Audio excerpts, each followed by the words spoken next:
Hey everyone, welcome to All Things Iceland. It's Jules, and I have an awesome guest here today, Jeroen, and he's a Belgian photographer, author, congratulations on that, and professional photographer that resides in Iceland. So his photographic journey, which the name of his book is New Earth, a photographic journey of the Geldingadalir Eruption. And that's something that I'll have a link to in the description box for people to check out. And also his photography on Instagram and all the places where he posts things, his website, because it's amazing. And as I personally looked through this book, I was like, holy crap. Like every time I turned a page, I was like, this is it's insane how beautiful these photos are. But he's a Belgian nature photographer who specializes in photographing wildlife and landscapes with a great passion. He's been living in Reykjavik, Iceland since 2016 and uses it as a space to explore and capture the raw beauty of the land of fire and ice, as well as the Arctic region in its entirety. So, Jeroen, welcome. Thank you. Thank you for having me. My pleasure. And congratulations on the new book. Thank you. So, just to kind of get started, because I feel like whenever someone is not from Iceland, this is such a typical question to be like, what is, yeah, you're like, I already know what's going to happen. You probably hear it more times than you care for, but what inspired you to move to this country? Well, obviously, as a photographer, it's primarily the nature, or at first it was the nature. I actually came here the first time in 2012 after I saw the Sigurós music DVD, Heima. Mm. And this got me interested in the nature, not per se the music, but all the footage that came with it. Mm-hmm. And then in 2012, I came here with our local scouts group. I was a leader in our scouts movement, and with the eldest kids in our movement, we always go abroad before they become part of the leadership. Mm-hmm. And we decided to come to Iceland because it was nice and cheap back then because of the the financial crisis that Oh, just wow. It's like, so it was the moment to come here. mm-hmm. And the first thing we did when we came here was to hike the Laugavegur trail in the Highlands. Mm-hmm. And this left such a big impression on me that I just kept coming back again and again and again. And then essentially in 2015, I kind of decided I wanted to move here. And then on one of my prospection trips, I met the person I'm sharing a home with now, and I Nice. have an amazing daughter. So, yeah. New home, family, everything. That's really awesome that you were able to integrate that Yes. way. Yeah, Cool. exactly. So did you start guiding, meaning like we say prospective trips, is that like you personally just coming to check it out, or was this part of you guiding in your guiding I journey? was no, I wasn't guiding really back then. So I Okay. came primarily for photography on my own, Mhm. and then in 2015 and 2016, I came here a few times just to get a little bit of a feel before I decided to pack up my things and move here. But yeah, that's kind of what I was doing back then. Yeah. Okay. And when you came, this was like in your mind a long-term thing, not just like see how it Yeah, goes. yeah. Yeah. Okay.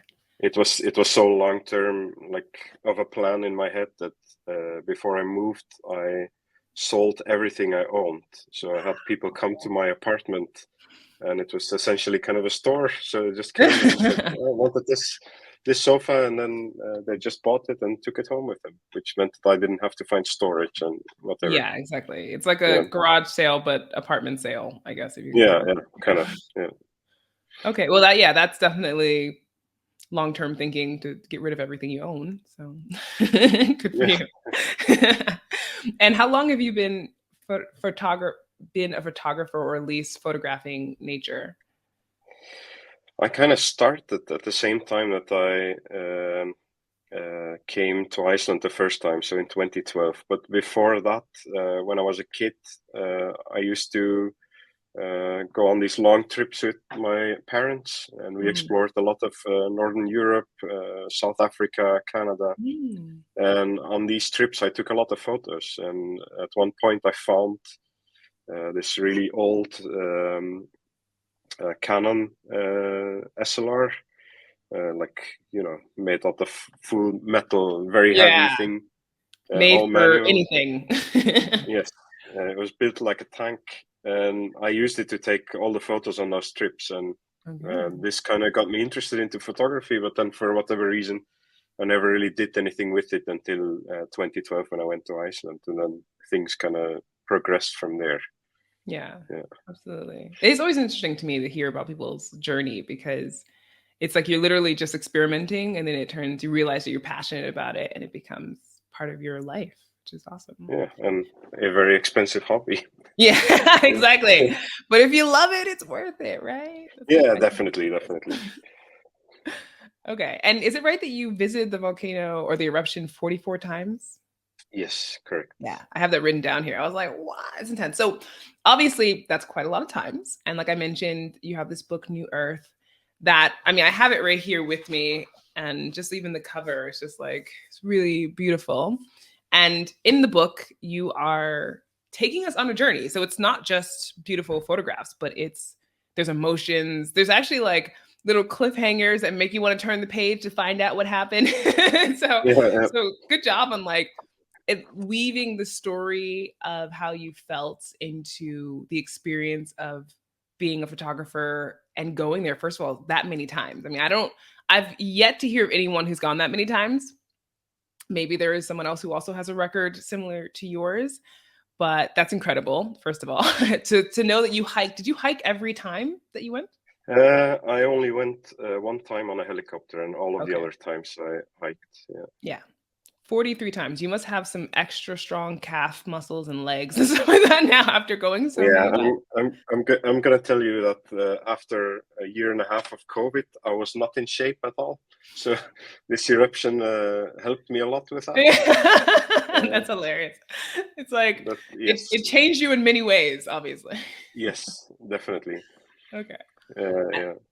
Yeah. And your first time, I feel like, so I went 3 times. And while that pales in comparison to the amount of times that you went, the first time for me was just insane. Like I was just so struck by its beauty. So could you talk about your first time going and what kind of feelings that came up and even the experience getting there? Yeah. Like, first of all, I want to mention that for me, this has been a lifelong dream to see an eruption, any eruption. I was here before I moved when Holurun was erupting, the previous big eruption in the Highlands. I was here twice, and twice the weather was so awful that we couldn't fly over the eruption. So this kind of built up momentum for me. And then when this happened, this was like, you know, when it became clear that an eruption was going to start at some point, I was kind of super heavily prepared. I had bought a gas mask. I had all my camera gear charged. I had like a ready bag. So if the thing would blow, I would be ready to go. And then ironically, I went out of town the day that the eruption started because it seemed like it was not going to begin. Right. And that's exactly when it started. So yeah, I came back, and then the morning after it began, when the authorities had made it clear how to get to the eruption, I drove with my car to the Blue Lagoon because back then this was the recommended way to go, which was a horrible way. Yes, so, agreed. Yeah, I left my car there, and then I started hiking, and I was just kind of hiking towards where the gas was coming from in the mountain. And this took me, first of all, it was pouring. We were hiking over a lava field, over moss, up and down. It was tough. Yeah. It took about 4 hours to go. And when I got there, we were on top of the nearby mountain, Fagradalsfjall. And then when you see this in front of you, I just forgot I was tired. I felt like, to me, this felt like I was a kid in a candy store. And yeah, I just saw all the people walking around the lava. And then after like staring in front of me for a few minutes, I just almost ran down the mountain. Wow. And then I just started photographing. This was a very intense moment for me because again, for me, this was a lifelong dream to see an eruption. And when an eruption like this happens, that's approachable, and you can stand next to it, and you can like feel it and smell it, and kind of step into it if you want to. Yeah. Then this was just unimaginable. And I spent there. I kind of just went on automatic pilot, and I just started photographing. And because the thing is also that I've been looking at what other people had been doing in terms of photographing eruptions, so I could learn a little bit about how they approached it and what would be interesting shots, and how I could tackle this when I got there, because I didn't want to waste time just staring and taking some random photos. I had like a little bit of a game plan in my head. Yeah, which is really smart, honestly. Yeah, but I mean, I don't do this with everything, but with this, I felt like you don't know how much time you're gonna have to spend. And with this eruption in the beginning, they thought it might only last for a day, maybe 2 days.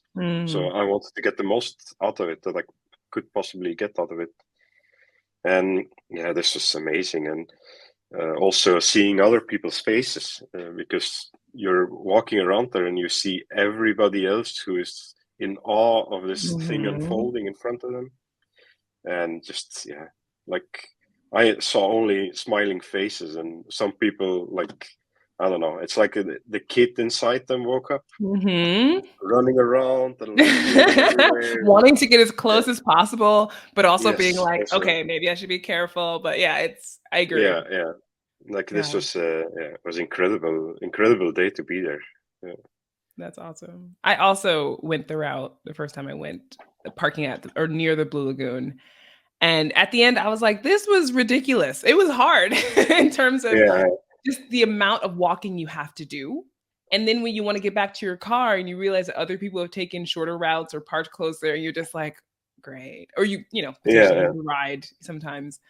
But that is exactly. It was one of those like, the blood, sweat, and tears. Well, not necessarily blood, unless your feet were like blistering or something, but the work that you had to do to get there, you said was worth it. And I'd have to agree. I Yeah, also felt like it was definitely. worth it. Yeah. It felt like the day after I went, I could not walk. I went there in a helicopter. I was on a wait list for a helicopter, and when I got there, it was cool to see it again. And I kind of felt like, meh, like the the moment wasn't really built up as much as when I actually hiked there. And that's something that I had opportunities after that to fly over it again, and I just said no, because I felt it was such like a much more strong feeling to me to just hike there and like be there in the moment, and not just have to rush and take few photos and fly off again. And this is what I just kept doing after that. Yeah, amazing. And as you were going there, I mean, of course, going so many times can pose like interesting challenges. And you talk about this in the book as well, of trying to find different angles and things like that.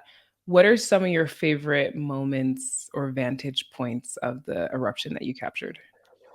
I think for me, like number one would be the night I photographed the northern lights above the eruption. I think that's by far the best moment throughout the whole eruption. This like a top 5 of best moments has changed for me a little bit since I wrote the book. Also, because the more time went by, the more I realized what an incredibly unique moment this was. And this was just like I photographed the northern lights above the eruption, and this photograph is not technically the best photograph. Like, it's a little bit overexposed, and I'm still very happy with this photograph, but it's like the feeling and the story behind it. And that's something that I try to explain in the book, is that to me, photography is a lot more about the story that goes behind the image, and the story of the effort it took to get the image than the photograph itself. And that's why probably other people will look at my work differently than I do. But this was, head and shoulders above everything else. And then after that, I think must be the night, the first night that you could go to the eruption after the new fissure opened. So I think it was about 2 weeks after the eruption began. Then the new fissure opened towards the north, and this first evening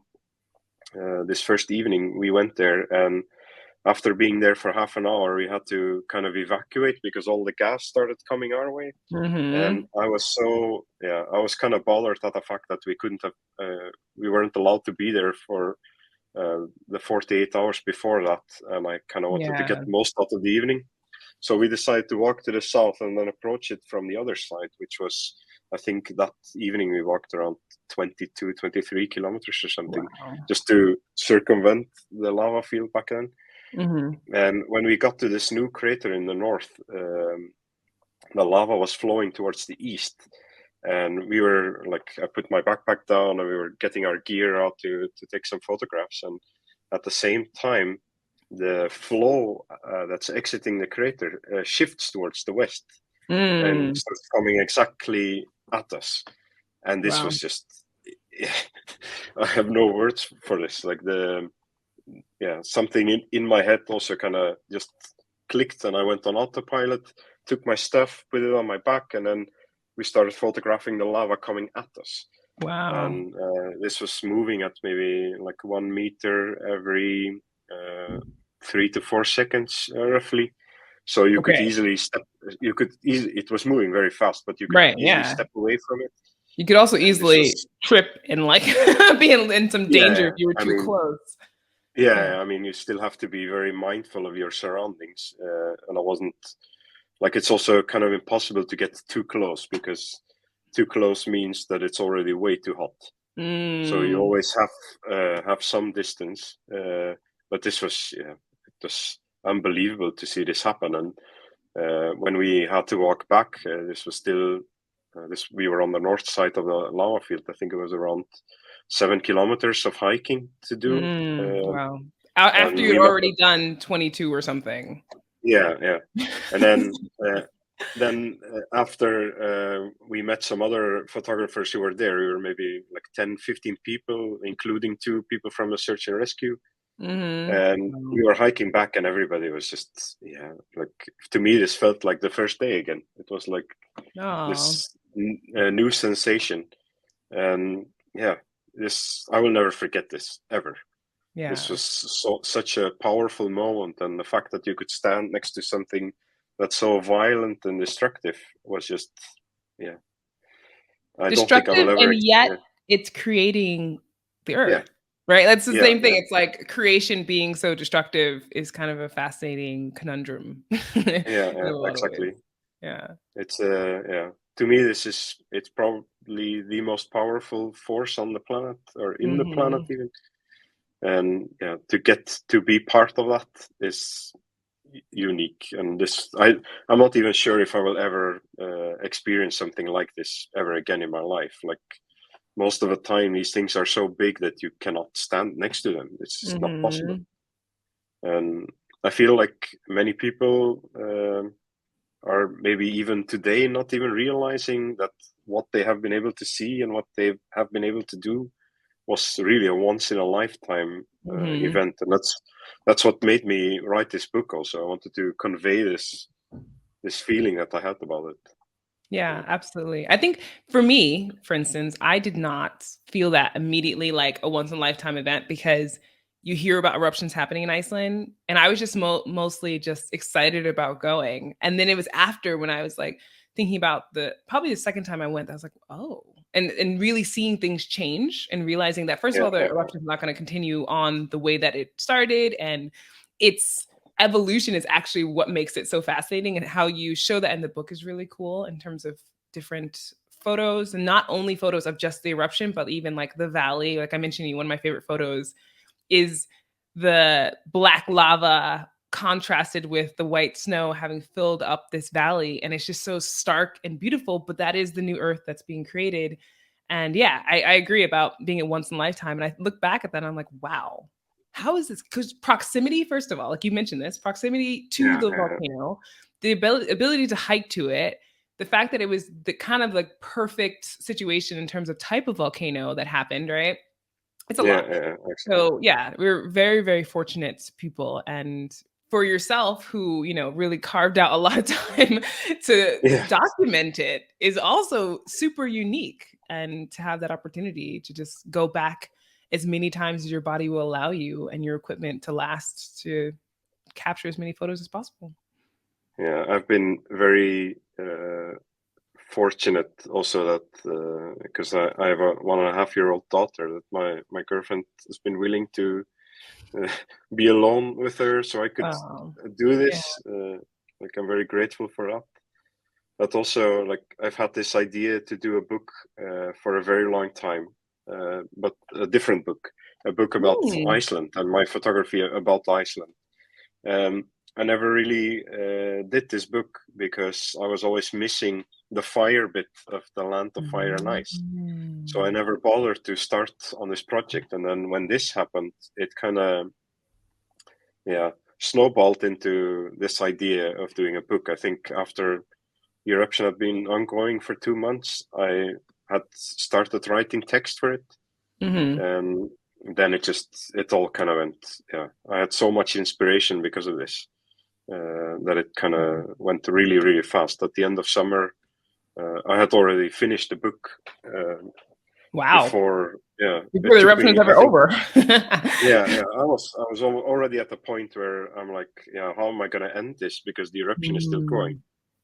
Mm. So yeah, this was a bit of a challenge, but uh, yeah, it went very fast. When I tell people that I did this in maybe 4 or 5 months tops, they're always very amazed at how quick I was able to deliver a book like this. Yeah. But yeah, sometimes when you have the inspiration, it yeah, Yeah. And just when you have happens. close to a lifetime of waiting and like that passion just flows out of you, I guess for Yeah, you it seems like that, but in reality it's like your brain has been contemplating this for so long. yeah, of course, Yeah. definitely. Yeah, That's awesome. And in terms of challenges, because it's easy to talk about this after you've done it, meaning like when people think, oh, yeah, I would love to go to the volcano that many times. It's like, well, conditions were intense. So could you talk too about some of the challenges that you faced with the weather and different aspects? yeah. Like first of all, people seem to forget, but this eruption began in winter, and it was very much winter up there, even though there was a really hot volcano erupting. And I've had times when I went there that we had to hike in the fog, for example. You're Ooh. hiking in fog, and the only thing you can see is red around you. It's just Wow. everything is red, and sometimes the fog was so dense that you couldn't even see the crater. You couldn't even see the edge of the lava field, and you Wow. kind of had to, yeah, you have to be good at orientation to figure this out because there is no other than this crater. There is nothing that really shows you where to go. Right. There's no warning signs either to be like, hey, by the way, don't step over there. Right. So, No, no, exactly. yeah. So you're kind of just yeah, figuring it out as you go. Mhm. And then yeah, a lot of days where the weather just changes every 5 minutes. Like I know this is like the classic thing to say about Iceland, how the weather changes every 5 minutes, but it actually happens many Yeah, days. true. Mhm. And I remember this one evening that we had. It was when we went up there. It was kind of sunny. Then we got there. The wind picked up tremendously. It started hailing. Then it was sunny. Then it started raining. Then it was sunny again. Then it was Wow. snowing. And you're sitting there, and it's just like yeah. You kind of have to sometimes motivate yourself to keep going Yeah. because it's not all sunshine and rainbows most of the time even. Yeah. And yeah, this has been yeah, interesting to be outdoors in winter so often without protection. Mm-hmm. because usually when I go hiking in summer, and up to that point I had never done a lot of winter hiking, so it Oh, was a wow. bit of a challenge. There was also this one evening where we started heading down. It became dark, and Yeah. then it started snowing like crazy. Oh, And we were no. just walking, and we could like figure out by that time they had put up like markers on the trail, and could see like one marker at a time, so we could figure out where to go. Like, fortunately, I have a very good sense of direction, Yeah. so this all worked out. But I wouldn't, yeah, if the No. country would have been open to tourists, I could have imagined many people getting into trouble there in the winter. Yeah. Well, there were people who did get into trouble even though the country was not open to tourists. And Yeah. the search and rescue teams were out there having to rescue people who got lost and in the evenings because they didn't have like a light to get back or appropriate clothing and stuff. So even for the people Correct. who lived here, there were people who were hiking in sneakers. Like I remember going there and thinking to myself, like, are you serious right now? This is no Yeah. offense. I understand that maybe not everyone's prepared. Like you mentioned, like winter hiking is not really something you were doing before. But as a guide, you at least have a sense of like what to wear, type of Yeah, shoes, and I things like mean, that. I know like what's like. It's not because I hadn't done it before that I didn't know how to prepare myself for it. Right. But even when you go out hiking in winter or summer, there are some basics that you have to take care of, like proper shoes. Number one, I think.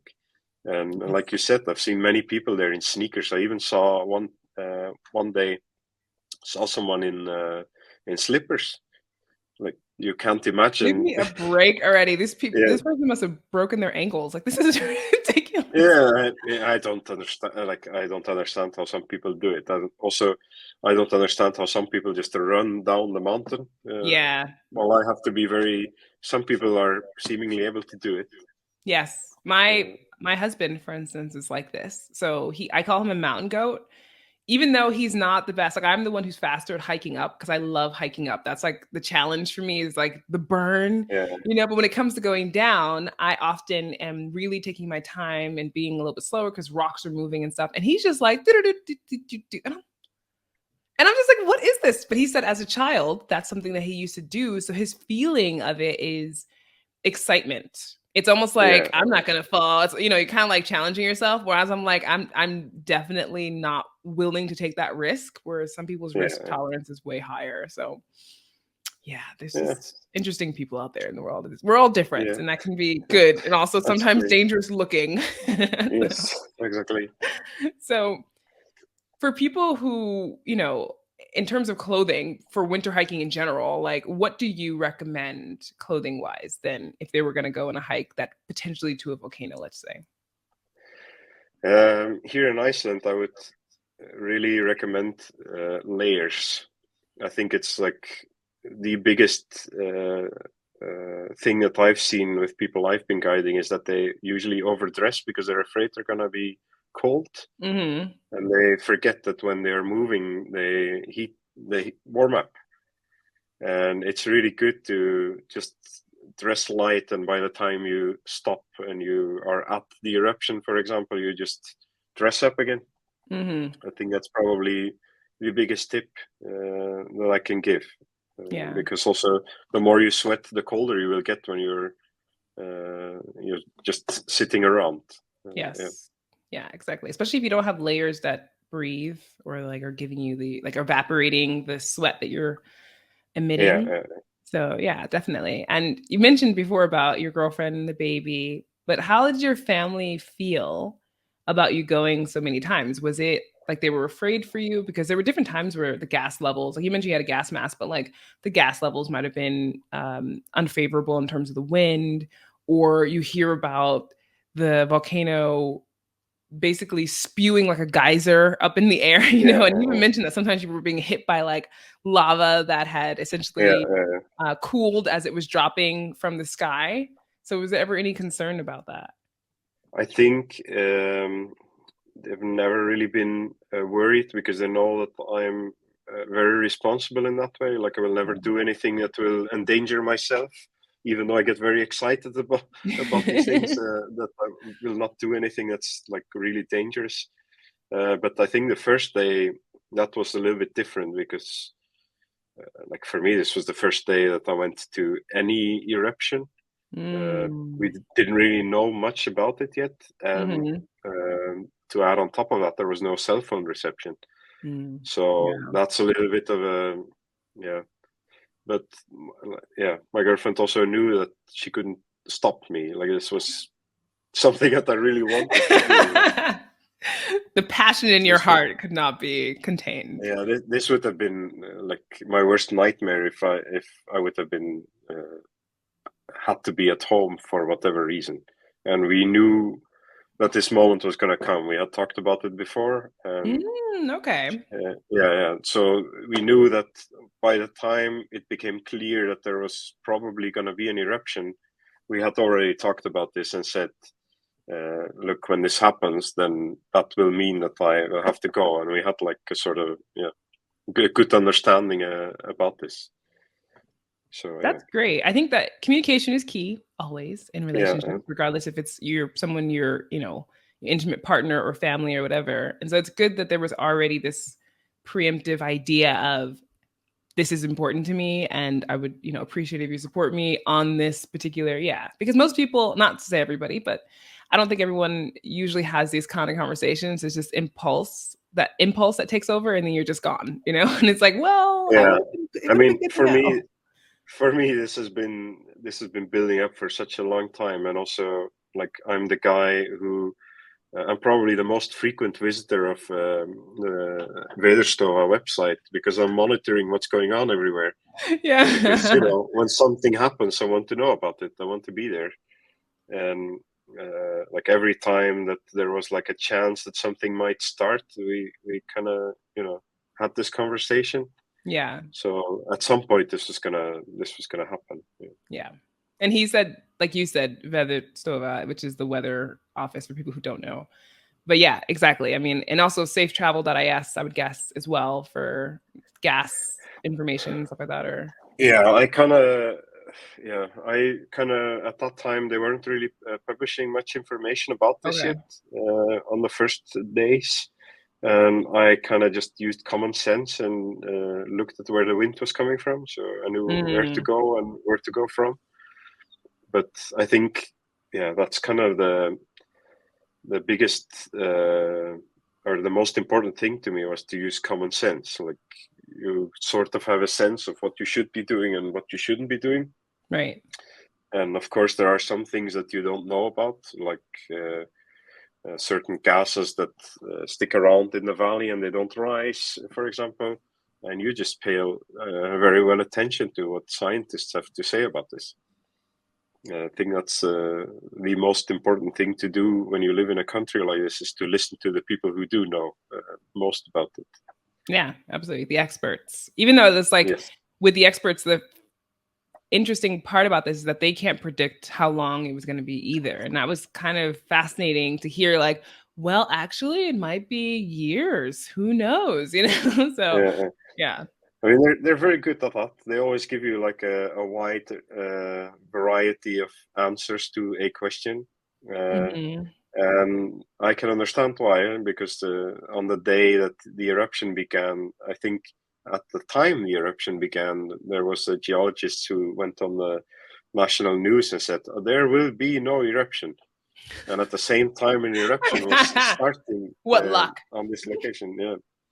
Like, you get kind of, yeah, people remember these kind of things. Yeah, that's a I hard one mean, to swallow. To be literally at the yeah, eruption, like, oh yeah, hold my beer, right? yeah. But I mean, yeah, it shows how little we know about this, hmm and it's interesting to hear many different perspectives on this. And I'm really happy also that this eruption was a very atypical eruption. They didn't know much about what was going on and what was going to happen, and that also means that we learned a lot. We learned a lot from it. Absolutely. Were you keeping a journal while you were doing this, or were you just remembering when you decided to write the book from memory? I mean, granted, it was some months, but like emotional wise, were you just jotting down your thoughts and things like that as you were going along? Not really. Well, sort of. Maybe through my social media, because I try Mm. to not schedule much in advance, so I kind of wing it, Mhm. and this sort of helped me do that. And then I also occasionally write blogs, so I Mm.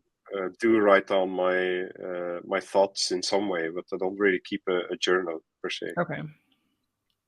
And this impact, because you mentioned, I mean, physically in terms of getting into shape, that was Yeah. an impact for you. But as a photographer, as a person, what kind of impact did going to the volcano and seeing the eruption and documenting it so much have on you?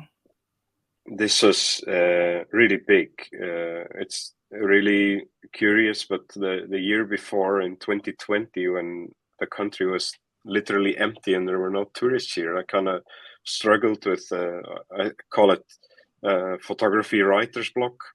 Like I Mm.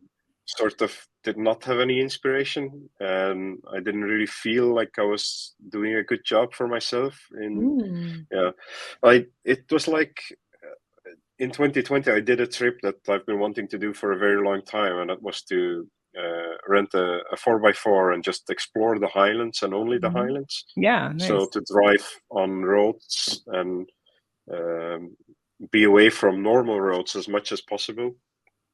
And this was an amazing trip, and I didn't really feel like I made that many great photos for myself Mhm. because I don't know, it's difficult to explain. It's like I just didn't have the inspiration to find new vantage points and do something different.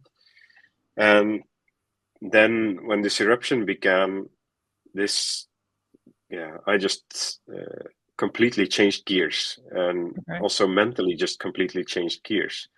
I just had so much inspiration. And on this first day, I mentioned that I had like this little a list of photographs that inspired me and that I found to be inspiring to create my own photographs.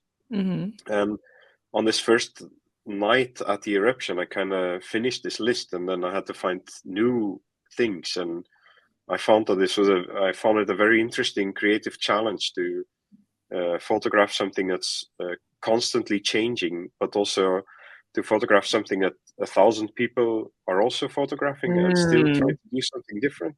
Right. And I almost went there and had a certain methodology to what I was doing. Like one of the things that I realized very early on was that the longer this eruption was going to last, the further away I was going to have to be standing. Mm. So I was trying to do as much with my camera and as much with a wide angle lens as early as possible, because that wouldn't be very interesting later on during the eruption. Mhm. And at the same time, there were very many people flying their drones, and I could not for the life of me understand why they were doing that, because this is something that you will be able to do 3 months down the line as well. You Yeah. will be able to always fly over it and always get to the center of the eruption. But in the beginning, you have to do different things because you can do different things. And this, yeah, I kind of went on, like I started browsing Instagram and looking at what Mm. other people were doing, and then I Mm. decided I'm not gonna do that. So Mm. I kind of purposely looked at what I thought was overly photographed, and then I tried to do things different to show to people that you could do them differently. Also, Mhm. Yeah, yeah. definitely. And I'll have for people who are listening to this, so there's the audio and then there's the video aspect. Because right now I have like up following you on Instagram. I'll have the link in the show notes of the audio only portion of this where people can check out your Instagram because definitely there's beautiful photos, of course, not surprisingly. And of course, also in that same show notes will be like in the description, the link for your book and any other things you want to share link wise, or maybe your website or something of that nature.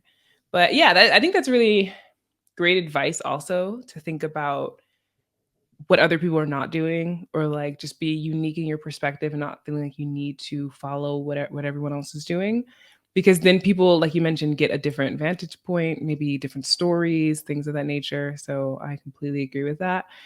But you know, there's people who, of course, were flying drones into the volcano. So like that's a different, you know, I mean, that is something a lot of people were not doing, mainly because that's ridiculously expensive. But such is life. And, yeah. So, in terms of your in Iceland in general, because you do guide people around, and obviously you have a lot of experience there, I'm wondering, do you have any general advice or like favorite places in Iceland other than the volcano and the site? Yeah, I think like one of my favorite locations is probably Kerlingarfjöll in the Mm-hmm. Highlands. This is, yeah, to me, this is like when you arrive there, it's like you're on a different planet. It's such a, yeah, to describe it a little bit, it's so it's in the center of the Highlands. It's close to Hofsjökull Mm-hmm. glacier, and you kind of drive to the top of a mountain range, and then when you get there, you look down into a valley, and it's smoking and steaming everywhere. So it's a Mm. really big geothermal area, and it's so big of an area that it's like, yeah, to me, when you can like walk in between the mud pools and the steam rising, and it's so big that you really feel like this is not a place that is on this planet. Yeah. And that makes it Absolutely. very unique. And also the fact that there are not very many people bothering to go there either. Right. Which, if you Yeah, are wanting to go into the Highlands, most time you have to cross rivers. So for people who are interested in that, it's better to get a guide if you are not skilled or have, you know, crossed rivers in a car before, because that can be really dangerous. Most rental car companies do not allow you to drive their cars into the Highlands on F roads to cross rivers and things like that, because basically, if you drown the engine, which is a good chance you will, if you don't know what you're doing, or wreck the car, you have to pay for the cost of the car. And it's not covered in insurance. So that would be a very expensive vacation. So I always recommend personally going with a guide. That's what I normally do because I'm not skilled in that. And I also do not want that stress. That's intense. yeah, exactly. I think it also a lot of people seem to think that they know how to do this, and I've seen Mm-hmm. people do incredibly stupid things, like thinking that if you drive fast, it's better because you will get Yeah. quicker to the other side. That's usually the worst thing you can do. Yeah, so Or you it's see good someone take advice. a certain route and you think, I don't like that way, because you read, like, reading a river is basically a skill, right? And I know this Exactly. from hiking in the Highlands. So I've been on like a 9-day trip and a couple of, like, you know, 3 or 2 day trips. But the 9-day hiking trip was probably the most, not only extensive, but life changing for me, because we had to go through some rivers where it was almost like at waist level.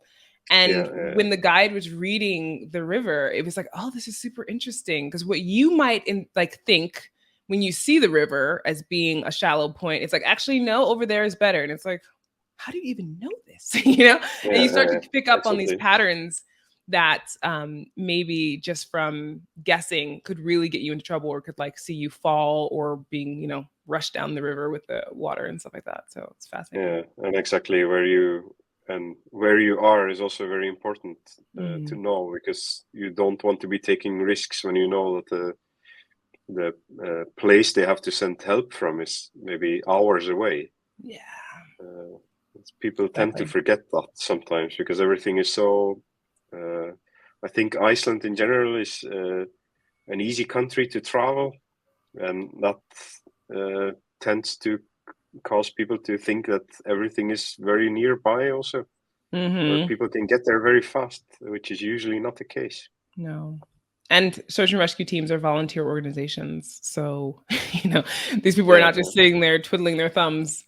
They're working jobs a lot of the times, most of them, and yeah, then going on call in order to help save people's lives. So, yeah, definitely. Okay.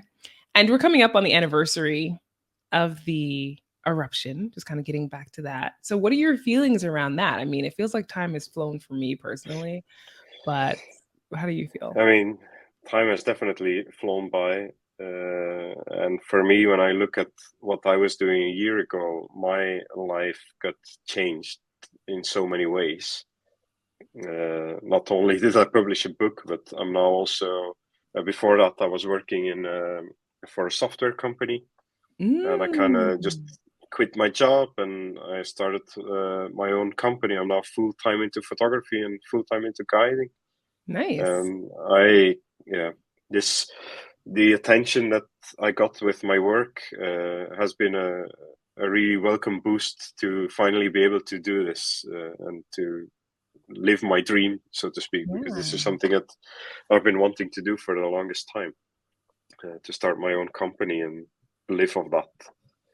So Absolutely. And I think it's incredible too that you following this lifelong dream, like really like acting on it and allowing yourself to that passion just to flow through you, and the adrenaline that got you through so many days of crazy weather and negative 18 Celsius, I think you mentioned at one point, temperatures, that is paying off in an awesome way. So congratulations on being able to, have your own company and share your passion with the world. I mean, it's kind of, I try to explain this to everyone that I'm guiding. Is to people always ask like, why did you move? And then I usually answer with, why shouldn't I have? And I always think like, if that, and that's essentially the reason why I decided to move, was to think like, what's the worst thing that could happen when I move? Like, what is the worst scenario?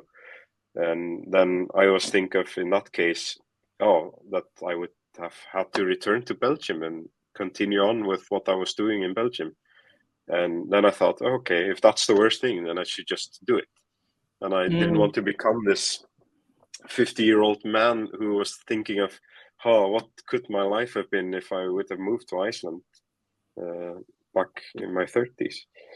Yeah. And that's kind of how I try to live today, is to just do it. And if it fails, then it fails. And that's just something that I can learn something from. Yeah. And as long as I have a home and I have a family, then everything is all right. It's going to be all right. Yeah. Awesome. And my last question for you is one I ask everybody in my interviews, which is, it has to do with Icelandic. So if you don't have a word or phrase, that's okay. But I'm curious if you do have a favorite Icelandic word or phrase. That's I have a lot of things that I find really funny. A word that I think a lot about is strax. Strax, yeah. Immediately. Okay. Yes, because what I find really funny about it is that in my language, the same word, it means later. Oh, weird. So you're like, what? No. Oh, okay. Yeah. So I think it's a really funny one, because also I'm raising my daughter bilingual. So she's going to learn Icelandic and Dutch. So this is going to become very interesting when she starts figuring out words like this. Yeah, exactly. Poor kid. In that regard of like, what are you asking me for, immediately or for later? Just explain the context right now. So. But I think like in terms of like phrases, I think with what I said before, my most important one would be "Þetta reddast," and that everything will turn out okay in the end. Yes. And that's something that I learned here. I learned to like embrace this way of living, because in Belgium I used to be very stressed and uptight, and everything had to be very outlined. And I learned not to live like that, and I feel a lot more relaxed because of it. Yeah. How long did it take you to get to a point of embracing Petaretast? I think probably being here for like 3 years or something. Okay. When you've experienced a few winters here, I think that's probably the key. Like in winter, everything just, you just go with nature. It's very different than summer. I think once you've experienced that, then you kind of have to. Yeah. I just realized I Let spelled life take you. F wrong. Okay, there we go. Yeah, absolutely. I agree with that in terms of especially, the winter time. I mean, my first winter was not my favorite. I definitely had to figure out ways of dealing with it that worked for me, instead of just everyone being like, get a lamp or do whatever. And I have nothing against lamps, but it just wasn't something that made me feel like it was helping.